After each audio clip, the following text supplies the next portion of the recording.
Hey, what's happening, y'all? Nice to chop it up with you again. So we know we're in a little bit of a lull, right? It's that 2-3 week period where there's not really a whole lot of useful information coming out. There's rumors left and right. Everything has, source behind it, with the rumor mills. But I figured it's worth talking about, right? So just to put it out there was a mock draft that was dropped by some kind of analyst. I couldn't give you guys all the details. Basically, in this draft, there was a proposed trade that was accepted between the Jets and the Eagles. Now, the Eagles would be giving us their 15th pick. Of course, we would be giving them our 10th. The Eagles would also be giving us their third round pick this year, as well as a sixth round pick in 2023. Now, the interesting part about the trade was who they predicted the Eagles were trading for. It didn't quite make a whole lot of sense in my head. Basically, they had the Eagles trading up to draft Malik Willis, quarterback. Um, the reasoning behind it is that the source quoted that while Jalen Hurts has proven to be a capable replacement level quarterback, it essentially goes on to say that he can get the Eagles to the playoffs. They don't know how dominant he can be at that point.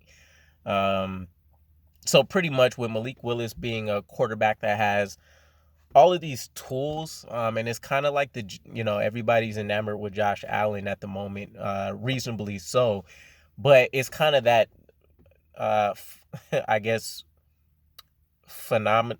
How do you say it? Phenomenon is that going on right now? So Malik Willis is known to have a pretty ridiculous arm. His ability to run the football has been talked about quite a bit. Not in necessarily like the Lamar Jackson frame of thoughts necessarily, but definitely maybe more of kind of like a little bit better of a Jalen Hurts.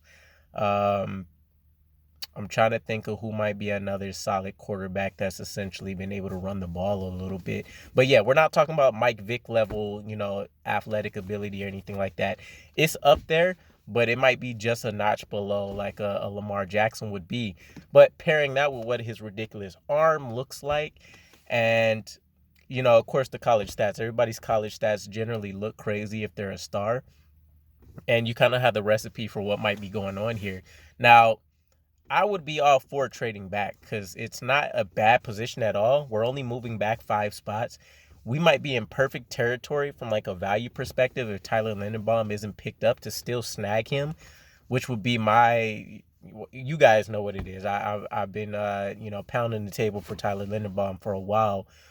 Or depending on what the Jets stack ranking looks like, we still get either probably the top 2 receivers on the board. Depending on what happens with the cornerbacks, even though I don't think we'll pick anybody that high. If it is, hopefully it's Ahmad Sauce Gardner. That becomes an option. If not, and I've seen people uh, shoot this situation down where the Jets double down on the defensive line. But what if they get a crazy tandem like George Karlaftis at 4, and then if a Jermaine Johnson the second's still there at like 15 maybe? If Tyler Linderbaum and the next best wide receivers off the board and like that whole situation comes up, it would definitely be something that could be talked about. I don't think doubling down would be the smart way to go. I know that in the past, the Eagles and the 49ers and teams like the Ravens, they poured a lot of resources into the defensive line, but I don't necessarily think that would be the smartest thing for us, seeing how we just extended JFM. Quentin Williams has a huge contract coming up, and we don't know what that may look like. Carl Lawson's still on the team. We would have George Karlaftis or whoever's there at 4 for us, assuming we pick D-line. And then we would immediately have another player that's right there. He's automatically, worst case scenario, if one of the top 4 don't have an issue, becoming a rotation player. There's really no, if, ands, or buts about it, really. So we would have one starting rookie, one rotational rookie, probably get a significant enough amount of snaps. But then it pretty much kind of leaves the offense high or dry. I got a mock draft that I'll be dropping soon. And I think depending on what happens with free agency, the best approach here might be a balanced look at trying to target hits on the offensive and defensive side.